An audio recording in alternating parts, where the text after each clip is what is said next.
आदिवासी विकास विभागाच्या सापत्न निधी वाटपाच्या विरोधात 1 जून रोजी सकाळी 11 वाजता सार्वजनिक बांधकाम विभाग येथे शासन निर्णयाची होळी आणि ठिय्या आंदोलन झाले असून या आंदोलनात builders association of India, Nashik जिल्हा सुशिक्षित बेरोजगार अभियंता संघटना, महाराष्ट्र राज्य कंत्राटदार महासंघ आणि नाशिक जिल्हा मजूर सहकारी संघाचे सदस्य सहभागी होणार असल्याची माहिती बिल्डर्स असोसिएशन ऑफ इंडियाचे अध्यक्ष मनोज खांडेकर, सचिव अविनाश आव्हाड आणि किसन पानसरे यांनी दिली। ते म्हणाले की नाशिक जिल्ह्यासह संपूर्ण महाराष्ट्र राज्यामध्ये सार्वजनिक बांधकाम विभागामार्फत आदिवासी उपाययोजना अंतर्गत रस्ते आणि पूल कामे करणाऱ्या ठेकेदारांची सद्यस्थिती अत्यंत गंभीर झाली आहे।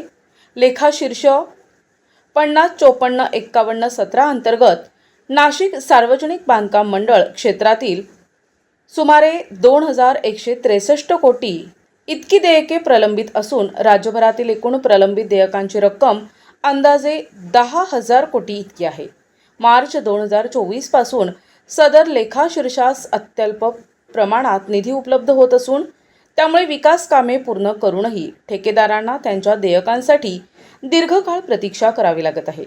सन 2026-2027 या आर्थिक वर्षासाठी सदर लेखाशीर्षास केवळ 800 कोटी इतकी मर्यादित अर्थसंकल्पीय तरतूद करण्यात आलेली असून उपलब्ध तरतुदीचाही निधी वेळेत वितरित होत नसल्याचं दिसून येत आहे।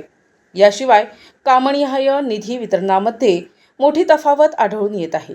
काही कामांना आवश्यकतेपेक्षा अधिक निधी वितरित होत असताना अनेक कामांना अत्यल्प अथवा अजिबात निधी मिळत नसल्याचे निदर्शनास येत आहे।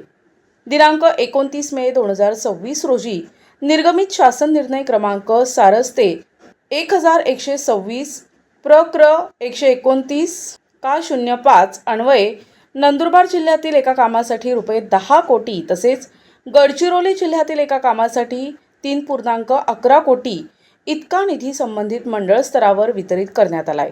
प्रत्यक्षात सन 2026-2027 या आर्थिक वर्षासाठी सदर कामांच्या अर्थसंकल्पीय तरतुदी अनुक्रमे 358.5 लक्ष आणि 76.60 लक्ष इतके आहेत। राज्यातील इतर हजारो कोटी रुपयांची देयके प्रलंबित असताना काही निवडक कामांना अशा प्रकारे मोठ्या प्रमाणात निधी वितरित होण्यामागील निकष स्पष्ट होत नसल्याने निधी वितरण प्रक्रियेतील पारदर्शकतेबाबत प्रश्न निर्माण होत आहेत। त्यामुळे निधी वितरणासाठी अवलंबण्यात आलेल्या निकषांची वस्तुनिष्ठ तपासणी करून सर्व विभागांना समान न्याय मिळणे आवश्यक आहे। 36/03/04 हेड अंतर्गत ठेकेदारांनी मार्च पर्यंत बराच वेळ वाट बघितली की निधी प्राप्त होईल आणि त्यानंतर आता एप्रिल मे जून मध्ये जो निधी प्राप्त होतो त्याची पण आम्ही फाईलची वाट बघत होतो। परंतु काल परवाच एक अतिशय घातक आणि ठेकेदारांसाठी अतिशय अन्यायकारक JR निघाल्यामुळे अख्ख्या महाराष्ट्रातील ठेकेदार अतिशय अग्रेसिव्ह झालेले आहेत। माननीय फडणवीस साहेबांचा जो अजेंडा आहे की भ्रष्टाचार मुक्त आपण महाराष्ट्र शासन चालू, तसं कुठेही प्रकारचं दिसत नाही। उलट त्यांच्या काळात हे जे 2-3 खाते आहेत हे अतिशय भ्रष्ट होत चाललेले आहेत। याची देवेंद्र फडणवीस साहेबांनी अतिशय गांभीर्याने दखल घ्यावी, जेणेकरून त्यांना कदाचित हे माहीत नसेल की खाली काय प्रकार चालू आहे।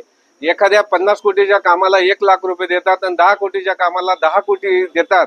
याच्यावरनं हा एवढा विरोधाभास असेल तर हे अतिशय भयानक आहे। फडणवीस साहेबांनी त्यांना त्यांच्या नावाला शोभेल मुख्यमंत्री पदाचे जे भारतातले एक चांगले मुख्यमंत्री आहेत अशा पद्धतीने त्यांचं जे कामकाज आहे तर कदाचित खालचे जे खात्यातले भ्रष्टाचार त्यांना माहिती नसतील तर त्यांनी अतिशय गांभीर्याने घ्यावे व सर्व ठेकेदारांना चांगल्या पद्धतीने न्याय द्यावा अशी अख्ख्या महाराष्ट्रातील ठेकेदारांची त्यांना विनंती आहे।